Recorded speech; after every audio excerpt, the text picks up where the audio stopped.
Demi Lovato announces her engagement to Max Erich on the 2-year anniversary of the darkest day of her life. In 2018, on July 24th, I overdosed. Pop star Demi Lovato rushed to the hospital. Tuesday morning, the Los Angeles Fire Department responded to a medical emergency at the singer's residence. I had 3 strokes, a heart attack. I had pneumonia. My kidneys failed and my liver failed. I crossed a line that I had never crossed. And I just remember thinking, I'm just like my dad. He was an addict and an alcoholic and was abusive to my mom. He wasn't capable of raising a family. So I cut him out. We weren't close my whole life. I longed for that relationship with him. But a sudden tragedy broke Demi's heart. Your father passed away over the weekend. How are you doing? It's difficult, but I'm handling it okay. Yeah. I had so many emotions around him. A part of me hated him, a part of me loved him, a part of me felt sorry for him. I also felt a lot of guilt because I've been such an advocate for mental health.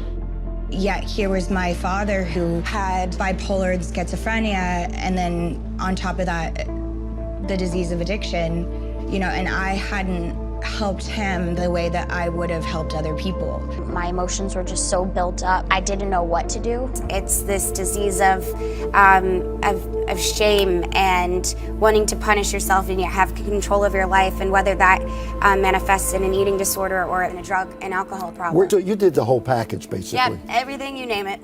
Wow. And now I'm good now. You're good. Demi looked like she had it under control, but she was hiding a dark secret.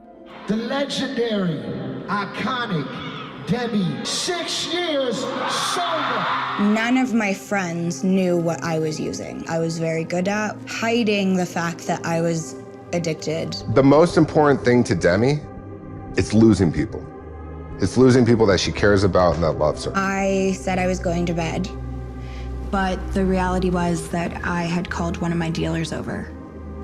He ended up getting her really high.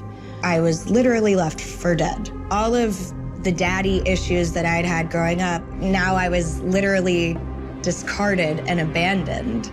That amplified all of my dad's stuff. I remember being in my hospital bed and thinking, all right, how do I fix this? Demi didn't have a dad to help her, so she had to step up for herself. I have to fight those battles on my own, and I can't let somebody come in and fix those issues for me. I sit in front of an empty chair and I share my truth with the empty chair as if he was sitting there. He needed to realize that he needed help himself. Though she'd accepted her dad's death, Demi was still trying to fill the void he'd left. Demi Lovato steps back into acting after a 5-year hiatus. You're in a new movie. Who was in it?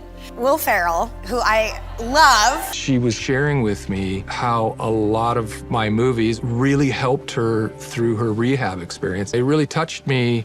I also walked away can I have a second, Dad? And she quickly rushed into a new relationship. We met right before the lockdown happened. Demi Lovato is quarantining with her new boyfriend just 1 week after meeting. Oh my God, I just invited somebody that I don't really know to stay with my family. And just 4 months later, Max's true intentions became clear. So my life has kind of flipped upside down. The old alleged tweets and comments resurfaced where her fiancé Max Erich professes his love and admiration for Selena Gomez. I actually had a major crush on her since 2010. So it's kind of been this ongoing thing. I was just as shocked as the rest of the world. He was using her name to try to get ahead in Hollywood. I rushed into something that I thought was what I was supposed to do. I didn't actually know the person that I was engaged to. I just missed the person that I started quarantining with. Demi couldn't rely on other people to fix her. And I thought I was my person.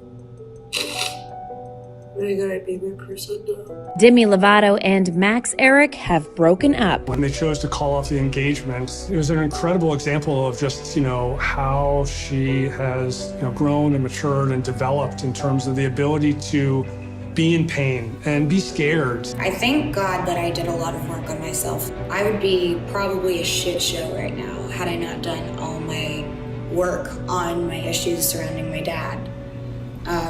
I feel okay being alone. Like, I'd rather be alone. She was where her father was, but she got through it. Demi stopped hiding and started taking ownership. Performance is really important for me because it gives me a platform to share my experiences with people as hope and inspiration too. When she performed her song, and I wrote her like that next day, that was just incredible to watch you be that vulnerable. I just felt connected and wanting to kind of let her know, like, hey, you are now affecting me in a way that you should feel really proud of. What I had been looking for was not in the form of a drug. It was the spiritual growth that I've had over the past 7 months. By letting go of her shame, Demi found true happiness. Now that I'm owning who I am, like I feel the happiest I've ever felt. That's because I'm being honest. Secrets keep you sick. There's no secrets for the world to find out. I just have never felt more free. If you do go through this, you yourself can get through it. You can get to the other side, and it may be bumpy. As long as you take the responsibility, you can move past it and learn to love yourself the way that you deserve to be loved. I ran away from Jennifer Aniston when she said hi. What? I was terrified of her. They love the narrative, they love the story, they love that she's jealous. Whatever the horrible headline is. It was the shock heard round the world, the breakup of